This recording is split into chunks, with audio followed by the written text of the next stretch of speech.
Welcome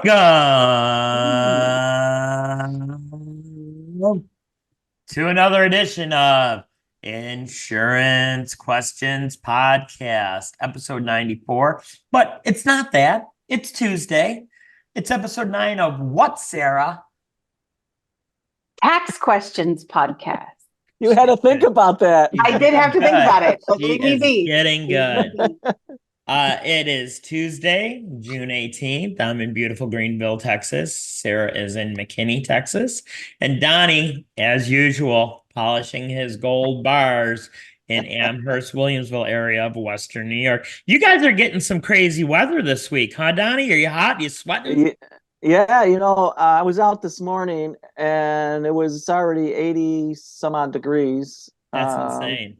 Yeah, it's supposed to be low to mid 90s all week and high humidity. So what's crazy is my daughter that's from here in Texas, she was visiting her husband's family in San Antonio, and the heat index was like 121. Oh my gosh. Oh my Lord. That's a lot of Is that heat. the hottest you ever heard of, Sarah? In Texas that I can recall of, but you also have to remember we have a lot more bodies because of everybody coming from New York and California.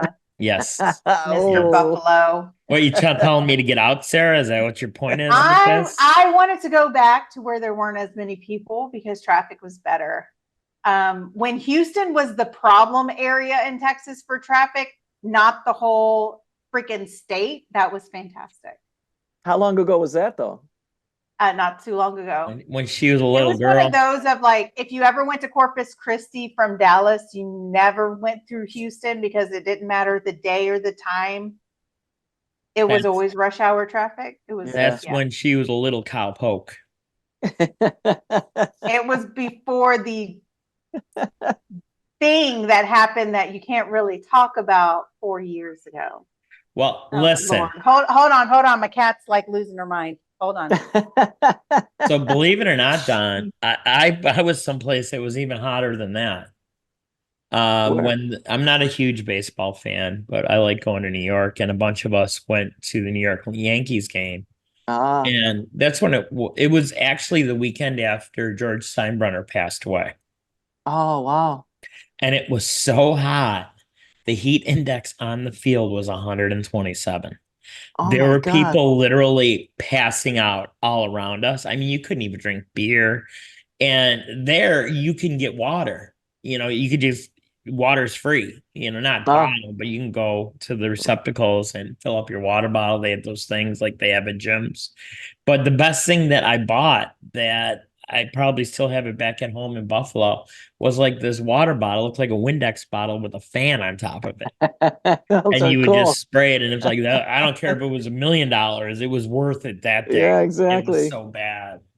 You can get those at the fair. You go to the fair and then they have them other places. I didn't know that. Yeah. That's the only place I've ever seen that stuff. That's nuts. It's interesting you said about like the water fountain. I wonder if they still have them after COVID. Oh, that's a good question. I don't really know. A lot of places shut them off, Mm-hmm. I've noticed like at the gyms that they've opened them back up where you can use them, Interesting. Mm-hmm. So what does that have to do with any tax type of questions? I have no clue. I was just letting you guys go. She's got a good show because she was telling me some stuff and my gears have already been turning. So I wanted to see if you knew some of these answers, Donnie Lowe. I have to take a test? I won't answer. It's a quiz. Oh, yes, and it's not going to be a full-blown quiz. So something interesting that I found, because the IRS website, they try to make it user-friendly. They try to make it really informative. The problem is it's so much information. It's hard for anybody to know where to find everything.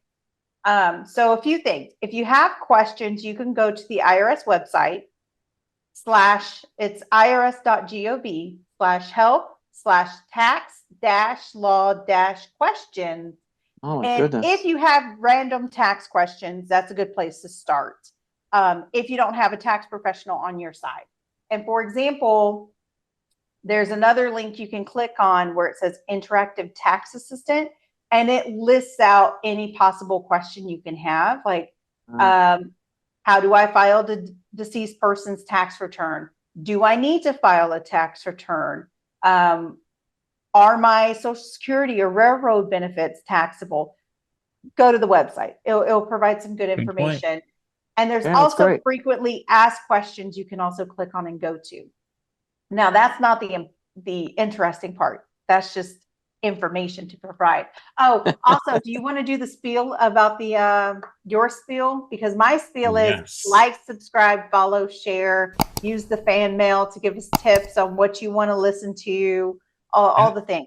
Or don't want to listen to. I was so excited to hear these tax tips today that I forgot that all the statements and comments by Eddie Buffalo, Sassy Sarah, and Donnie Lowe are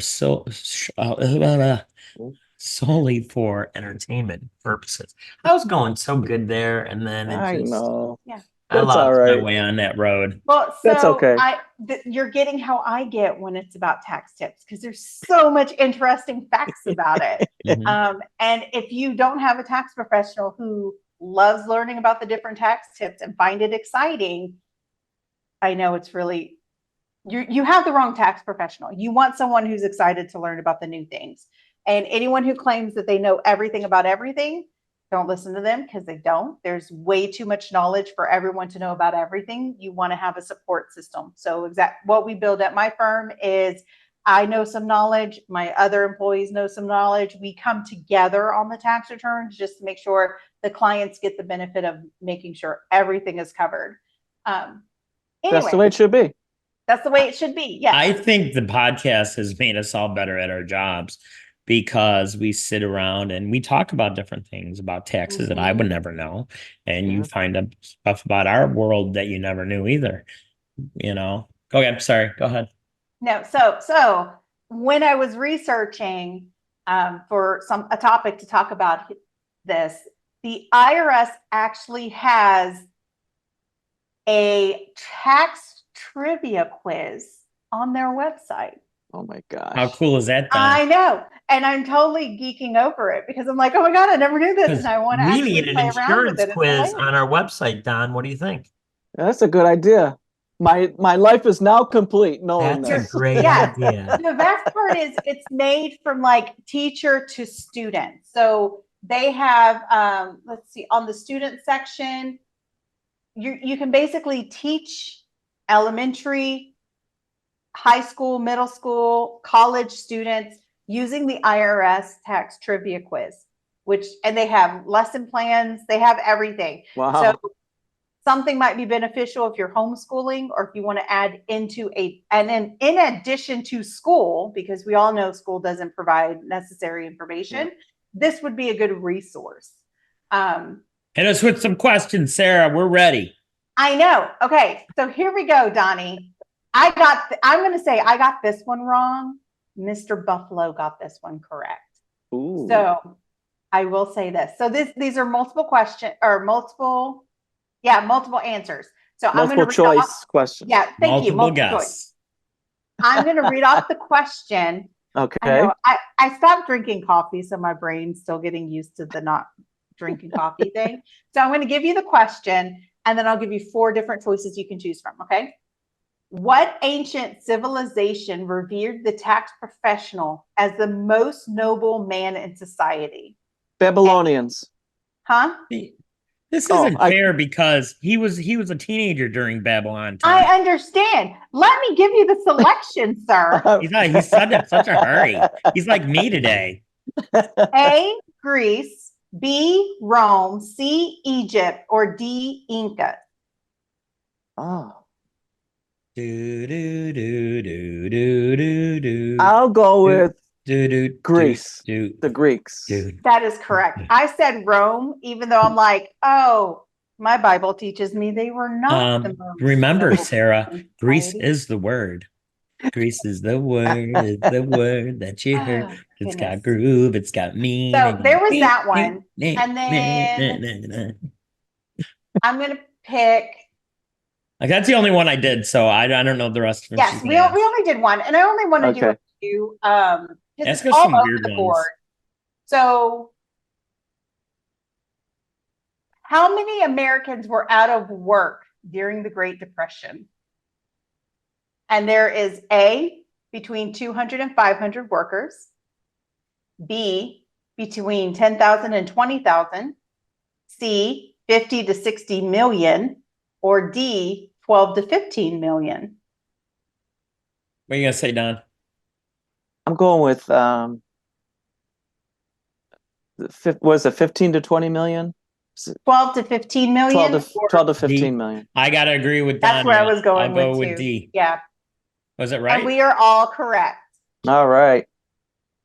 What do Woohoo! we win? What do we win when we get all these right? Because I'm 2 for 2, babe. Well, so is Donnie. But forget about you, Don. I just want to know what I'm going to win. And what's funny is it goes over a variety of things. So it's like another one would be, what was the name Southerners gave to the tariff of 1828? What are the options? Tax returns were filed. So it goes over a variety of different years. So we'll do that one. Ooh, look at this nice coffee cup, folks. I was going to say that's what we should win. Hey, you ain't winning nothing. Oh man, I'm 2 for 2 so far. Here we go. And this is what I love about it. Given what you know about Southerners' feelings about the tariffs set between 1816 and 1832, which of the following was the name they gave to the tariff of 1828? A, the tariff on imported goods. B, the unfair tariff. C, the 50% tariff. Or D, the tariff of abomination. Ooh. And I just want to say D because that sounds like a really cool way to say, I know. Oh, that tariff of abomination. Can you just give it one more time, Sarah? Because I think I know which one I want. Sure. It's not D. You don't have to go all the way to D. I don't want D. Okay, the tariff on imported goods. Nope. The unfair tariff. Or the 50% tariff. I'm gonna go B, Donnie. I was thinking B, but I like D too. Right? And D is correct. Wow. Really? Abomination.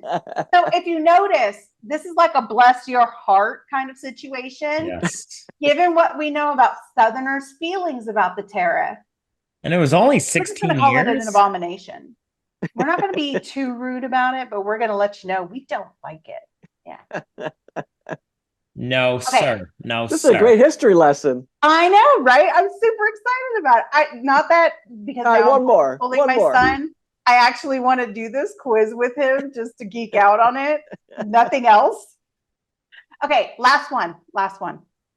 Which of the issues below had the most lobbyists working on it in 1999? Oh. A, education, B, taxation, C, agriculture, or D, tobacco?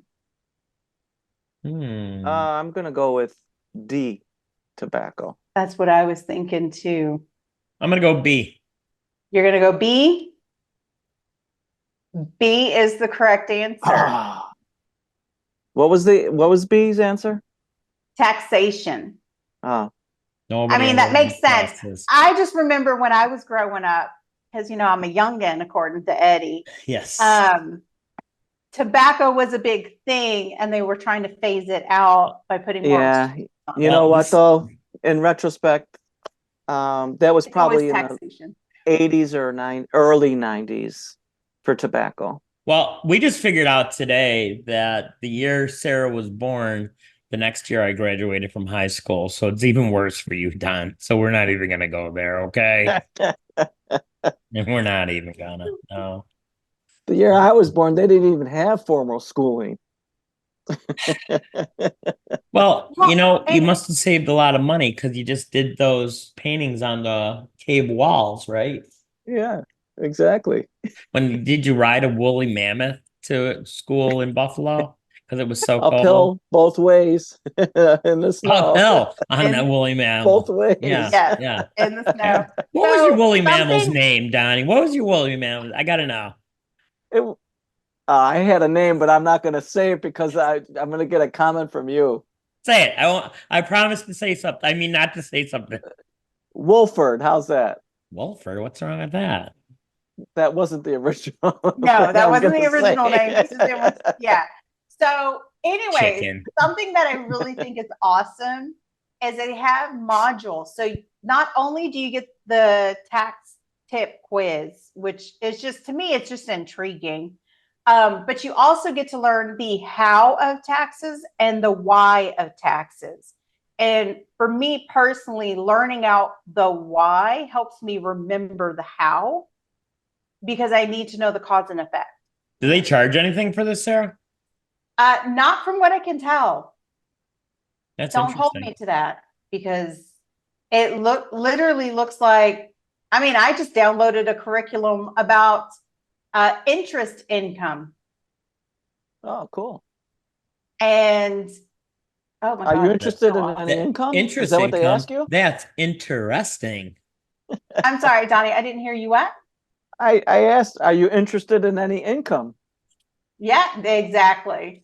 You Who knew? also have like dependents, filing status, standard deductions. So if you're looking to do your own taxes because you don't want to pay a professional, might also be a good resource for you to go through and look. Not saying that you'll know everything, not saying this is best for everyone, but you, of course, have people who want to do everything themselves. Oh, here's another one: the taxpayer's rights. Oh, let's hear it. Always something to know. Let's hear it, Sarah. Your rights and responsibilities. Oh no, there's like a whole lesson plan. There's worksheets, assessments. I'm not going into all that.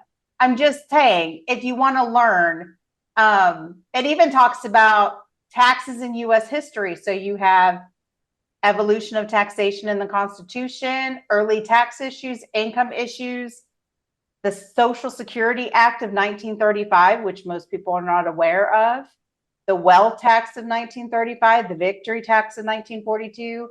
So for those who aren't aware, I'm going to just get a synopsis of this so I don't go into too much detail. I really want to know why you started talking about railroad workers earlier in the broadcast. Why did you bring that up? So I just mentioned it because it was on the line item, but that's something people need to know, is that there are people who get the railroad instead of Pension. Social Security. Right. And why is that, Sarah? Do you know? Because I do. Well, you go ahead and say it. I like to share knowledge. The reason railroad workers do not pay Social Security is because railroad pensions have been around longer than Social Security. Mm-hmm. So don't hold me to this, because this is after a few years, but I did research on Social Security about 4 years ago when I was doing the introductory and accounting classes. Because everybody was pay. One of the questions on the classes was, what would you do to change Social Security? Like, would you just increase taxes? How would you do it?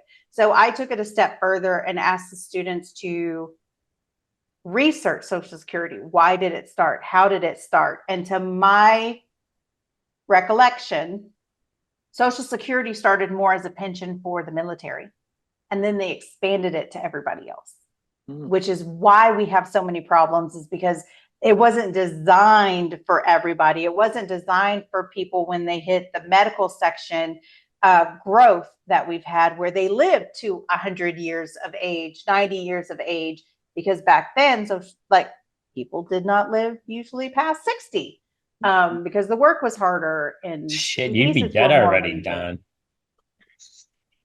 I mean, he lives in woolly mammoth. He's been around. I'm pretty sure he's immune to like all diseases. Well, it's funny that we're going.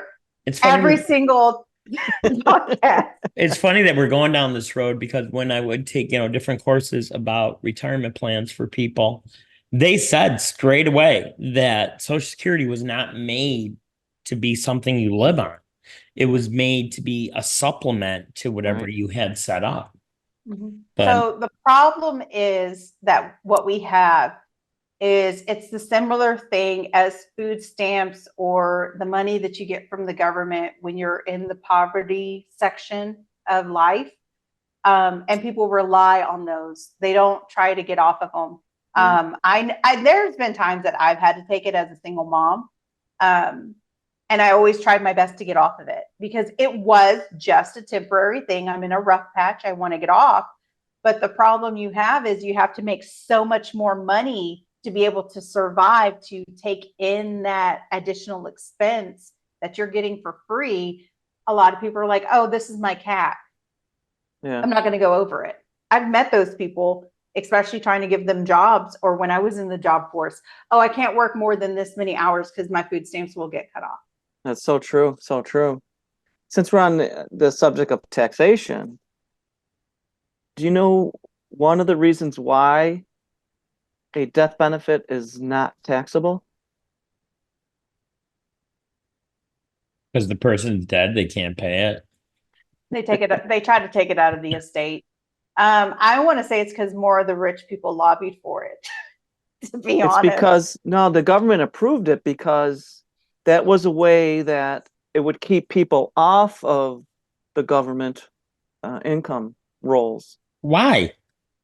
Because if you receive a That death makes no benefit, sense. Yeah. think about it. If you receive a death benefit through an insurance policy, you've got income there. So you're not going to be going broke. So what they taught us of it, because it's going in pre-tax dollars, that's a lie. No. I'm talking about life insurance strictly. Yes, that's what I'm talking about too. You're paying with money you've already been taxed on from your employer. Right. So why would it Sometimes. be taxed? So that was a lie, or that just something they teach us, Don? I know you're an outlier, Don, and you like changing things and stirring things up. Is that why, Don? You tell us right now. Oh my God. You can't handle the truth, Dad. I'm not going to tell you. I heard my voice and I'm like, that's where he's going. No, but that's one of the reasons why. I don't believe you. I think you're lying. So do you have life insurance that's pre-tax or post-tax? Because I thought it was post-tax. Which, No, for the because- listeners who don't know, it's typically if you're paying it through your employer, you pay it after you've already paid taxes. So that's why that's true. I never thought of that. taxable. Yeah. Wow. There are some items that are We're opening up a can of worms pre-tax. here. Nice going, guys. So Nice. there are some Nice. items that are pre-tax, which is basically you get your gross wages, they take those expenses out and then tax that income. So it reduces your taxable income and you end up paying taxes later if it is trying to think like a 401k. Usually you take that reduces your taxable income, but you pay taxes on it when you withdraw it. Correct. So I don't know if maybe that's the reason, or if it is that it's taken out after taxes are already taken. So technically it's you pay. The only other time that there's a tax problem, Sarah, is like, say if there's a loan on the whole life policy and you decide to get rid of the policy before you either pay back the loan or you die. That if that happens, that the second that you surrender that policy, the loan that you took out becomes a taxable event and they give you a 1099 on it. That makes sense. Yeah. Mm-hmm. Because then they classify it as income. So when they were talking about first giving school loans, and they were talking about doing the Congress Act, I was telling people to be careful of that because it's similar to the payments that they did for those who had kids and fell under a certain wage. They gave you typically the refund amount, the credit for the kids in monthly payments, but come tax season, you had to pay taxes if your income changed or if you weren't supposed to get the full refund amount. And there's some talks that they're trying to do it again in 2024. They're trying to limit it for those in the low income bracket.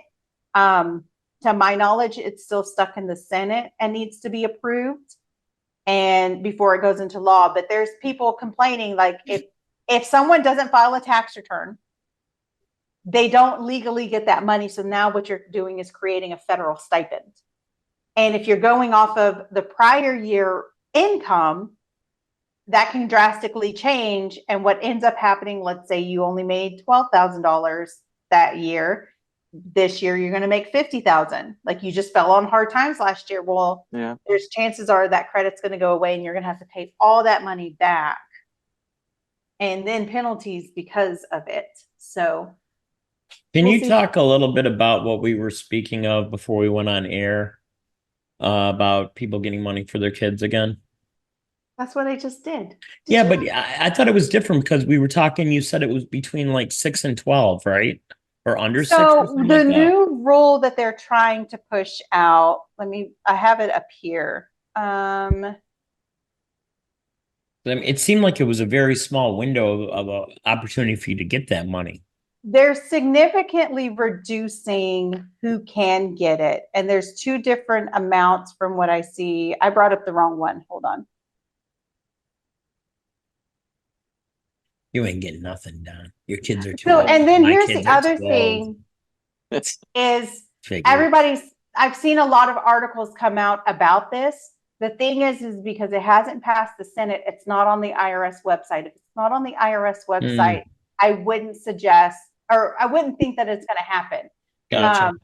Because if you look at it, all of the information I'm finding on the IRS website, remember, this is the people who govern or review your taxes, not really govern, but review your taxes. That's the rules that they follow. See, I figured they would do something like this because it's an election year. That makes the most sense to me. We're not going into that. That's conspiracy theories, which I love. Sarah loves the conspiracy theories. I love them. Okay, okay. Awesome. Yes or no, Don? Some people think you're an alien. Discuss. So hold on. I will bring up the child care tax credit, the refunds. Yeah. I will talk about that when it's actually gone through so I can give specifics. Okay. Because some of the stuff that I'm giving, it's great information, but because it's not solidified yet, I don't feel comfortable talking about it because it's just an assumption. Well, thank goodness that all the comments and statements by Sassy Sarah, Eddie Buffalo, and Donnie Lowe are purely for entertainment purposes. That's 2 times, just in case. Just in case. Oh, fun fact. Here's a fun fact that may not be that fun.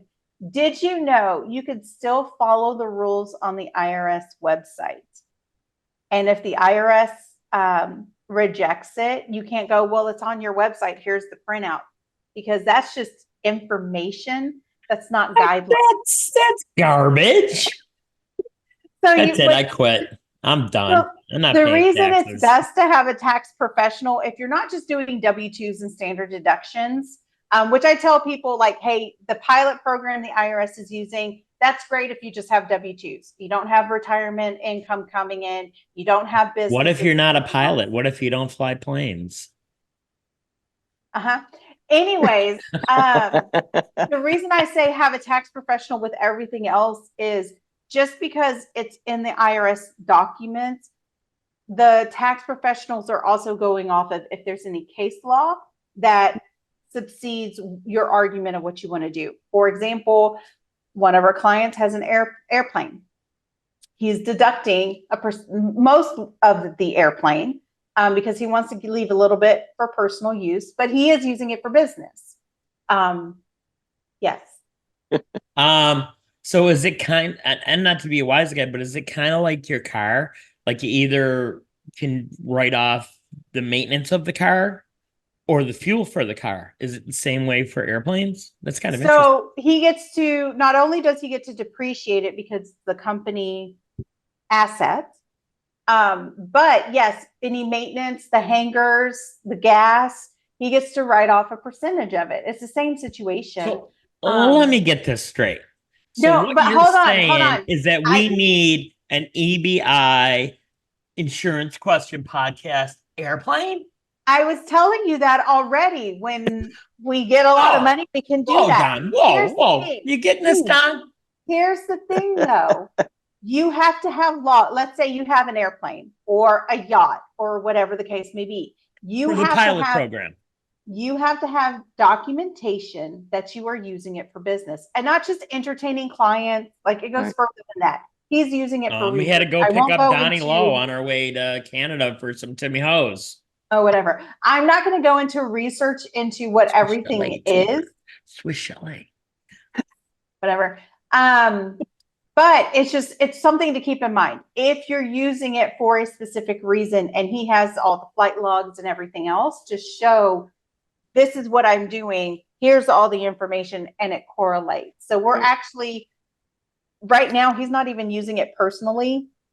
So we could write off everything, but he wants that little cushion of comfort. Like he wants to be a little bit more conservative with it. So that's what we're doing. That's pretty cool, though. And it's very yes. interesting because, I'm thinking, I'm sure I'm not the only one thinking that way.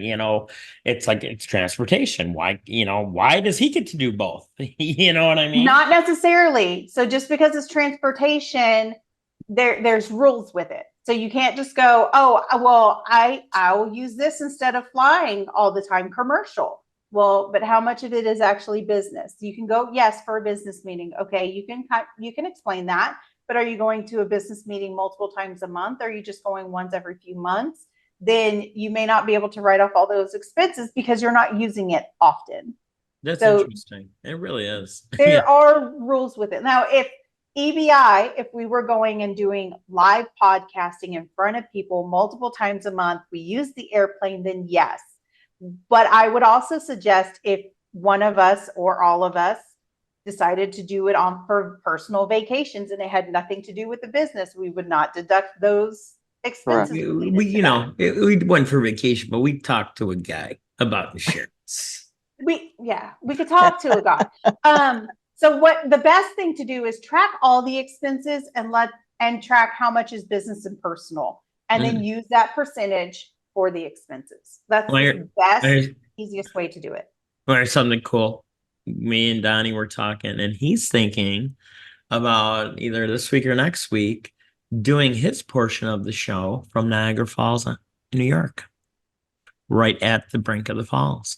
Now, you're not going to go over the falls in a barrel, are you, Don? Because no, not this time. I know it would be. I just think it's going to be so freaking loud. I don't think that's what I was thinking. Like, I don't think it's going to happen. I've heard those things are super loud, which I need to go to. Maybe we need an airplane so we can go to Niagara Falls to do a podcast just to prove to me if it's super loud or not. It's like, hey, Sarah wants to know. We got to figure it out for the podcast, got to figure out what's going on. We're doing research. That's right. So I said to him, are you going to be broadcasting from Canada so you can have the falls behind you? Because that would be international, Don. Think about it. That's true. That's true. Are you even allowed in Canada, Don? I am. Oh, okay. They let me get by. I don't know why and how, but they let me go through. So he's asking because he's banned from Canada. Let me tell you, Sarah, we laugh about it, but I know people that can't go to Canada because they got like a DWI, any felony. Oh yeah, no, it makes sense. Cannot go to Canada. They will not. You know how you can go to Canada if you had this happen to you? You actually, now you got to do it to the king. You would have had to have sent a letter to the queen asking her if it's okay for you to go to Canada anymore. Now the king, I guess. Yeah, right, Don? Yeah, I think so. Do you know anybody that's ever been able to do that? No. I don't.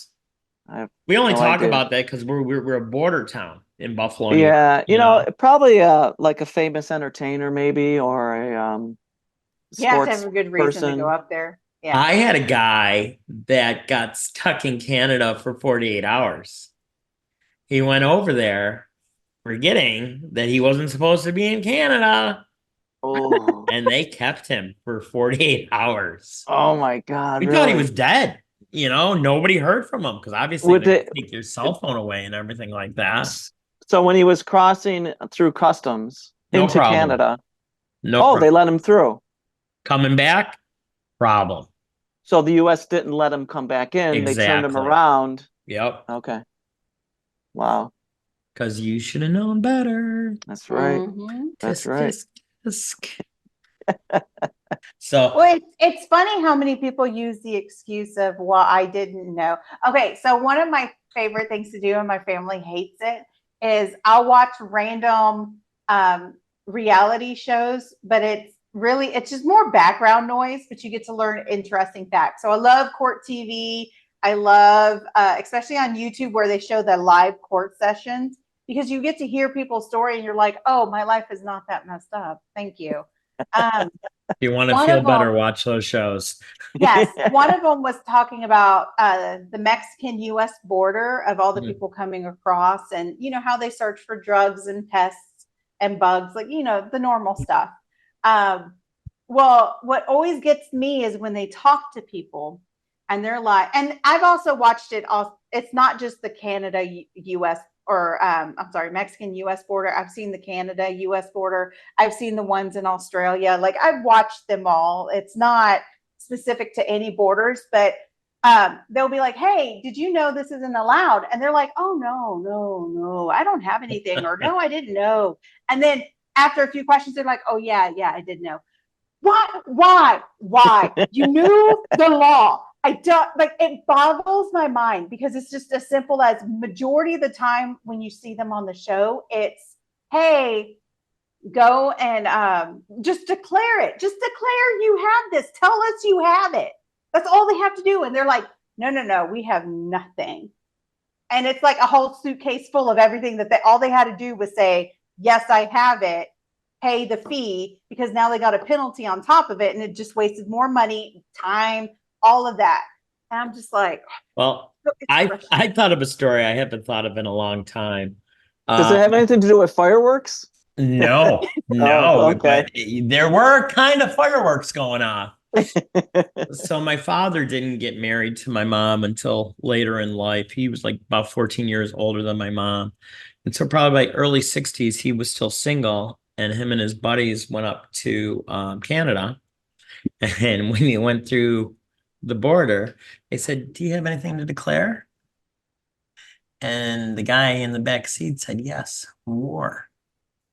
Oh, wow. And they took my father's car apart. I would believe so. And guess what happens when they're done going through everything and not finding everything? Oh, you're screwed. You don't. There you go. Have fun.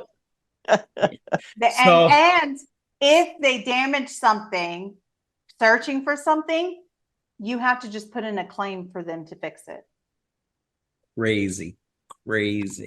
So don't be a wise guy. Like I remember, like when my girls were smaller, like I don't know, did you ever take Aiden or your daughter into Mexico? Oh no. They would say to Allie and Katie, they're like, "Who are these people?" Mm-hmm. You know, just make sure we're not running kids across the border, you know? So I've never been to Mexico. There was one time I was going to go. It was a high school friend of mine. I traveled with her and her family. They lived on a border town. God, the name of it is escaping me. I know it though. But anyways, we were down there and we had to go through the border patrol, whatever, and explain what we were doing and all that. And I was supposed to go with them to Mexico. They always made jokes of selling the white girl. Oh, God. And so I'm like, okay. Well, then my friend had to stay back to watch her nieces and her nephew. And they wanted me to just go with them. And I'm like, no, you've been joking about selling the white girl this whole time. And I'm not going without my friend who can at least not get me sold. Like, no, my friend, the only one who has my back. So I never have gone into Mexico just because. So I don't blame you. And it didn't help that they were also drug addicts. Okay. And so I'm like, you never know if they're joking or serious. So Sarah, if they would have sold you, what would be the tax implications on that? They would have had to report the income on their. Because you told us if you're doing something illegal, you can still claim it is illegal. Yes. And they would have had to report their Mexican income on their U.S. tax return. Thanks for that, Eddie. Badges? We don't need no stinking badges. All right, well, we've gone way over. I think you were going for that hour record there, Sarah. And well, I did notice at like 12:35 we were going, and I'm like, I'm going to see how long it takes. I'm watching my thing right here. I was going to say clock, but it's my phone. We've really gone into some deep woods here today. I know. We got to get out. I want to talk about tomorrow's show. Tomorrow, we are going to have an episode on instead of our insurance day. It's going to be an episode that me and Donnie shot at a law office last week. Donnie's in a little bit of trouble, so we need to talk to an attorney and make sure, again, Popo don't get him down, And it was really, you think about it. I mean, taxes, insurance, annuities. I'm really actually now you got to talk to a lawyer. Super excited. But I got to say, Don, it was a very entertaining, informative show. I'm really looking forward to tomorrow. It really was. Yeah, absolutely. And starting tomorrow during the show, you'll be able to go to ebi.com. What's the name of my website? ebiagency.com. Agency. And just like you can find Sassy Sarah on the partner page, you'll also be able to see their page too on the partner section. You'll still be number one, Sarah. Don't forget, don't worry about that. You're always number one. Heck yeah. So we're gonna end the show like we always do. If you like working with people that are just like you, we're the people to see. www.ebiagency.com 716-306-2020. Like we were just talking about, you can go to the partner page, click on it, and you'll see McCutcheon Advisory Service and saying Sassy Sarah. So for your buddy Eddie Buffalo, Sassy Sarah, and Donnie Lowe, tune in tomorrow. It's going to be a fun show. And everybody out there, stay safe. All right, take care.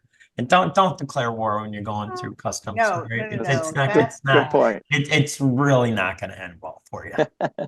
Ciao. All right, take care.